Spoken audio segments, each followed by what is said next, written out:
अल्हम्दुलिल्लाह अल्हम्दुलिल्लाहि रब्बिल आलमीन वल आक़िबतु लिल मुत्तक़ीन वस्सलातु वस्सलामु अला सय्यिदिल मुरसलीन व अला आलिहि व अस्हाबिहि अजमईन। अम्मा बाद फ़अऊज़ु बिल्लाहि मिनश शैतानिर रजीम। बिस्मिल्लाहिर रहमानिर रहीम। कुल्लु नफ्सिन ज़ाइक़तुल मौत। क़ाल अल्लाहु तबारक व तआला फ़ी मक़ामिन आख़र। मुहम्मदुर रसूलुल्लाह सदक़ल्लाहुल अज़ीम व बल्लगना रसूलुहुन नबियुल अमीनुल मतीनुल मुईनुल करीम व नहनु अला ज़ालिका लमिनश शाहिदीन व शाकिरीन वल्हम्दुलिल्लाहि रब्बिल आलमीन। दिखा दे या इलाही वो मदीना कैसी बस्ती है जहाँ पर रात दिन मौला तेरी रहमत बरसती है। खुदा शाहिद है वो बाज़ार लगता है मदीने में, जो दुनिया में नहीं मिलता वो मिलता है मदीने में। ये भी है कोई जीने में जीना मेरे रसूल, देखूं न ज़िंदगी में मदीना मेरे रसूल। आँखों की रोशनाई से रुए हयात पर कब तक लिखूं मदीना मदीना मेरे रसूल, कब तक लिखूं मदीना मदीना मेरे रसूल। मेरे भाई आप हजरात एक बरसी की फातहा में शिरकत की सादतें हासिल कर रहे हैं और ये सरज़मीन सेफनी है। यहाँ पर जलसा कोई आम नहीं हो रहा है बल्कि आए दिन जलसे इस इलाके में होते रहते हैं। बड़े बड़े उलमा अल्हम्दुलिल्लाह इस इलाके में आ चुके हैं और आप हज़रात का पूरा माहौल बना हुआ भी है। अब आइए अपनी समातों को मेरे करीब कीजिए। आप हज़रात महफिल पाक में बैठे हुए हैं। महफिल पाक में बैठना ये सरकार का सदका, दुनिया का वजूद में आना सरकार का सदका, ये माइक की डेकोरेशन लगाना मुस्तफ़ा का सदका, ये चचा का देखना मुस्तफ़ा का सदका, दुनिया में आना मुस्तफ़ा का सदका, दुनिया से जाना मुस्तफ़ा का सदका, इस ज़मीन का बनना मुस्तफ़ा का सदका, आसमान का सेमियाना लगा मुस्तफ़ा का सदका, हवा चलती है मुस्तफ़ा का सदका, सूरज निकलता है मुस्तफ़ा का सदका, चाँद रोशनी डालता है मुस्तफ़ा का सदका, समंदर में पानी जमा है मुस्तफ़ा का सदका, समंदर में मछलियाँ तैरती हैं मुस्तफ़ा का सदका। ऐ सैफनी वालों बताना ये चाहता हूँ, जब मुस्तफ़ा न आए तो ये ज़मीन नहीं थी, मुस्तफ़ा ना थे तो ये कायनात न थी, मुस्तफ़ा ना थे तो ये लोहो कलम न थे, मुस्तफ़ा ना थे तो ये समंदर और मौजों की तुग़यानियाँ मौजूद न थी, मुस्तफ़ा ना थे तो ये कायनात का ज़र्रा ज़र्रा ना था। बरेली के इमाम तो कहते हैं वो जो ना होते तो कुछ ना था, वो जो ना हो तो कुछ ना हो, जान है वो जहान की, जान है तो जहान है, मुस्तफ़ा है तो सब कुछ है। मुस्तफ़ा के सदक़े में अल्लाह ने सारी कायनात को पैदा फरमाया।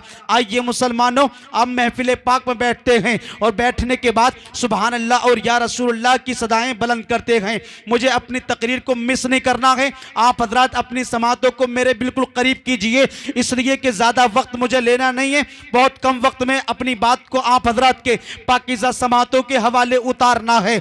आइए मैं आपको बताता हूँ, आप महफिल पाक में बैठे हैं, कभी नकीब साहब कहें सुभान अल्लाह बोलो तो आप सुभान अल्लाह बोलते हो, दरूद पाक पढ़ने के लिए कहा जाता है तो आप दरूद पाक भी पढ़ते हो, उसके अलावा माशाअल्लाह कहने के लिए आपसे कहा जाए तो भी कहते हो। लेकिन आइए मैं आपको बताता हूँ, आखिर महफिल पाक में आने से होता क्या है, महफिल पाक कराने से मिलता क्या है। मौलाना शरीफ साहब ने बड़ी मेहनतें की और इनके जो साले साहब हैं आली जनाब मोहम्मद तौफीक साहब, इन्होंने भी अपने भाइयों से मशवरा करके ये प्रोग्राम को सजाया। पूरी फैमिली मुबारकबाद के मुस्तहिक है।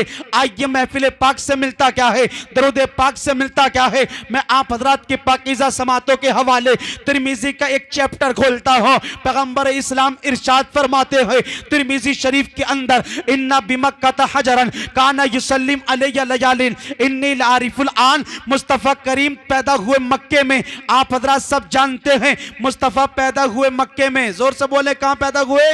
मक्के में। पैगंबर इस्लाम मक्के में पैदा हुए और सरकार 40 साल तक खामोश रहे। 40 साल के बाद पैगंबर इस्लाम ने ऐलान नबुव्वत फरमाया और ऐलान नबुव्वत फरमाने के बाद पैगंबर इस्लाम 13 साल और मतलब बात यह है कि मेरा और आपका पैगंबर मक्का शरीफ में 53 साल रहा। पैगंबर इस्लाम की मक्की जिंदगी 53 साल। जोर से बोले कितने साल?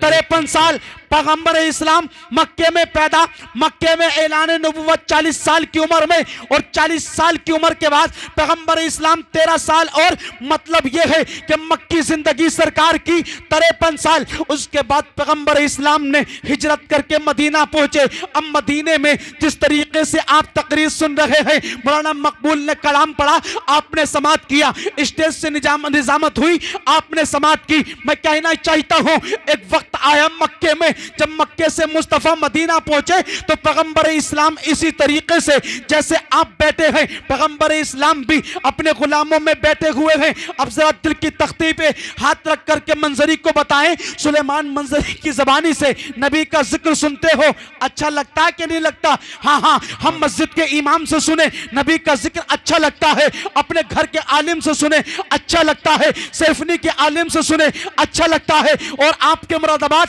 या रामपुर का कोई भी आलिम नबी की तारीफ करे तब भी अच्छा लगता है, और बरेली का इमाम अगर तारीफ करे तब तो और भी अच्छा लगता है। और बरेली का इमाम तो नबी की तारीफ में कह करके चले गए, सबसे आला वो आला हमारा नबी, सबसे वाला वो वाला हमारा नबी। कौन देता है? देने को मुंह चाहिए, देने वाला है सच्चा हमारा नबी। सुभान अल्लाह। नारे तकबीर, नारे रिसालत, मसले के आला हजरत हजरत अल्लामा मौलाना मुफ्ती सुलेमान रजा साहब, नारे तकबीर, नारे रिसालत। माशाअल्लाह, मोहब्बत से बोले सुभान अल्लाह, और लहकर के बोले या रसूल अल्लाह।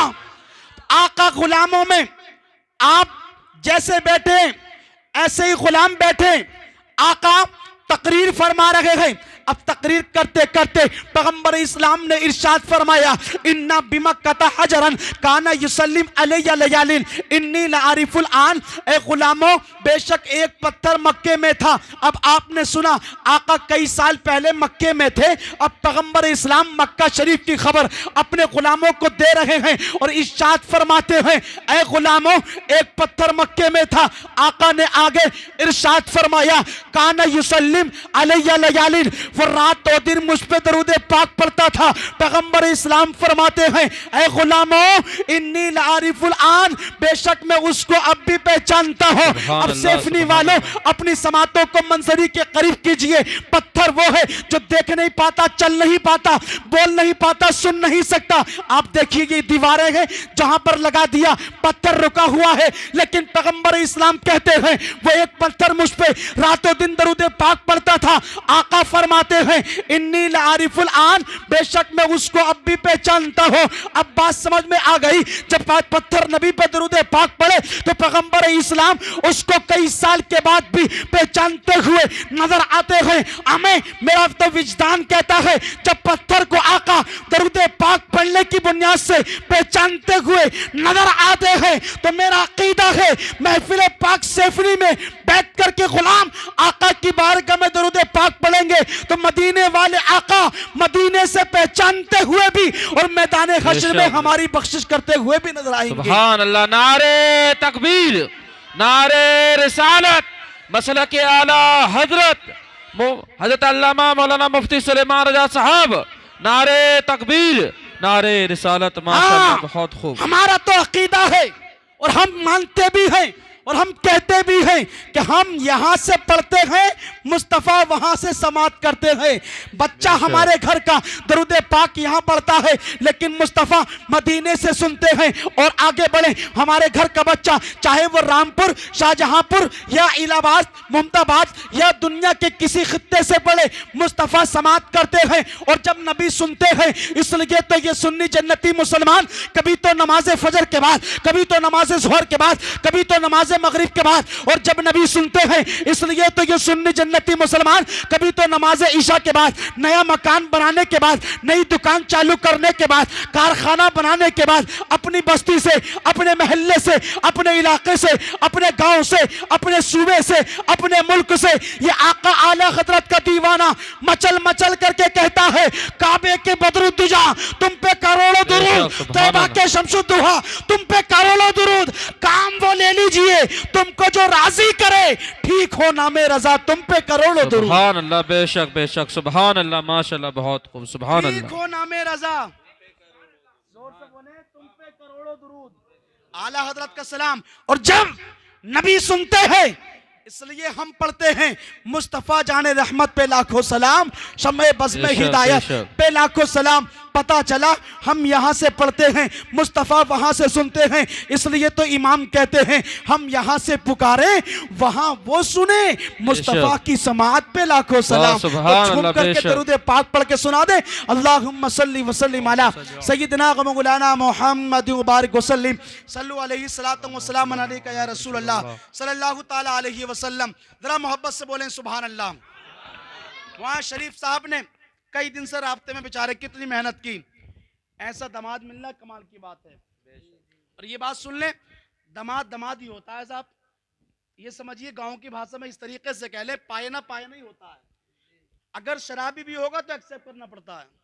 लेकिन अल्हम्दुलिल्लाह मौलाना शरीफ साहब क़िबला को काफ़ी वक्त से मैं जानता हूँ, बहुत शरीफ इंसान है अल्हम्दुलिल्लाह, बहुत उलमा से मोहब्बत करने वाले, बहुत उलमा नवाज भी हैं, और काम देखिए माशाल्लाह कितना अच्छा, काम भी लाजवाब। लेकिन मैं इधर नहीं जाना है, अब बताने का मकसद ये है कि एक इनके सुसर साहब का इंतकाल हुआ, उनके बरसी के सिलसिले में हम और आप शिरकत की सआदतें हासिल कर रहे हैं। सुने मेरे भाई, माँ बाप का साया एक बहुत बड़ा साया है। अल्लाह ताला जिन जिन के वालिदैन जिंदा हैं उन तमाम के वालिदैन का साया हमारे सरों पर तादेर कायम दायम फरमाए। आपको बाप की अहमियत जाननी है या माँ का वकार आपको जानना है, तो आप उन बच्चों से जाकर के मालूम कर लो जिनके बाप का इंतकाल हो जाता है। माँ की अहमियत आपको जाननी है तो उन बच्चों से जाकर के पूछो जिनकी माएँ दुनिया से चली जाती हैं, उनसे अच्छा कोई नहीं बताएगा। देखा हमने बच्चों को कहते हुए, कहते हैं यार जब से बाप का इंतकाल हुआ है ना तो जिंदगी जीने का मजा ही खत्म हो चुका है। जब से माँ गई है ना दुनिया से, माँ जब से दुनिया से चली गई है, कसम खुदा की बच्चे तो घर में बहुत नजर आते हैं, लेकिन जब से माँ गई है ना तो घर की भरपाई नजर नहीं आती, घर की भरपाई नहीं हो पाती। अदीब रायपुरी एक शायर है वहाँ शरीफ साहब, वो उसकी माँ जिंदा थी, जब घर में आता था तो बड़ा अच्छा लगता था उसको। जाहिर सी बात है माँ जब आती है तो बच्चे अगर से बहुत ज़्यादा हों, जब घर से कोई बाहर से कोई आता है, माँ का लाडला, माँ का चहीता।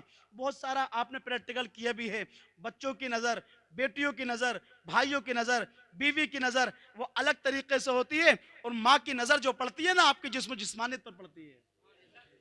माँ हमेशा आपसे वो बात पूछेगी आपके जहन में भी नहीं आ सकता। तो जब माँ पूछती है ना तो कसम खुदा की पूरे जिस्म का दर्द ही खत्म हो जाता है, तकलीफें दूर हो जाती हैं।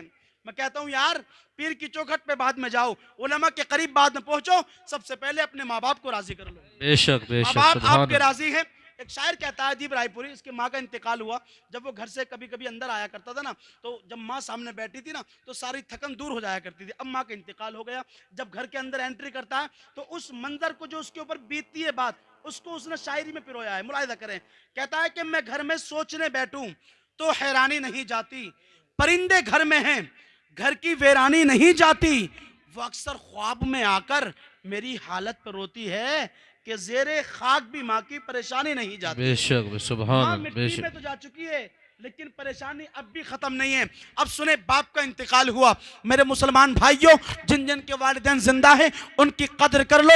इंशाअल्लाह आपने दुनिया में अगर आपको जन्नत चाहिए तो माँ बाप की कदर कर लो, और जहन्नम चाहिए तो माँ बाप की नाफरमानी कर लो। ये दोनों जन्नत भी है और जहन्नम भी है। अब जिन्होंने इनको राजी कर लिया उसके लिए जन्नत का रास्ता है, और जिन्होंने इनका साथ छोड़ दिया, इनको सताना शुरू कर दिया, मैं मानता हूं मेरे भाई अल्लाह ने तुझे जवानी दी है, और जवानी तेरी नई नई शादियां भी हैं, ससुराल की जानिब से अच्छे कंबल का भी इंतजाम है तेरे लिए, अच्छे रूम का इंतजाम तेरे बाप ने तेरे लिए करा दिया है। तो इस ठंडी ठंडी रातों में अपने बाप को अपने कमरे में पहुंचने से पहले बाप के करीब जाकर के भी देख लिया कर, तेरे बाप के पास तक कंबल पहुंचा के नहीं पहुंचा, तेरी माँ के ऊपर कंबल पहुंचा के नहीं पहुंचा। मैं कहना चाहता हूं अगर तेरी माँ इधर तुझसे राजी हो गई तो परवरदिगार भी राजी हो जाता है, और जिससे परवरदिगार राजी हो जाता है उसकी दुनिया भी अच्छी हो जाती है और आखिरत भी अच्छी हो जाती है। हजरात मोहतरम, बाप के ताल्लुक से भी शायर कहता है, धूप कैसी भी हो साया नहीं खोने देता, राह कैसी भी हो बेबस नहीं होने देता, बेच कर अपना लहू चाहे कि रोटी लाए बाप औलाद को कभी भूखा नहीं सोने देता। बेशक सुभान अल्लाह, बाप बेशक। औलाद को कभी भूखा नहीं सोने देता। और मुफ्ती साहब को मिला, जब बाप के हवाले से ये महफिल है तो एक शेर और बहुत खूबसूरत मुझे याद आ रहा है। पूरा मजमा अपने वालिदैन के नाम पर बोले सुभान अल्लाह। सुभान अल्लाह। धूप कैसी भी हो साया नहीं खोने देता, राह कैसी भी हो बेबस नहीं होने देता, बेचकर अपना लहू चाहे के रोटी लाहे, बाप औलाद को कभी भूखा नहीं सोने देता। कई सालों से हज करने मुसलसल जाते हो लेकिन हुए मकबूल कितने पहले, अपने आप को देखो। तुम्हें हर रोज करने हो हज 313, मोहब्बत की नजर से रोज अपने बाप को देखो, बेशक सुभान अल्लाह, मोहब्बत की बेशक। नजर से रोज अपने बाप को देखो।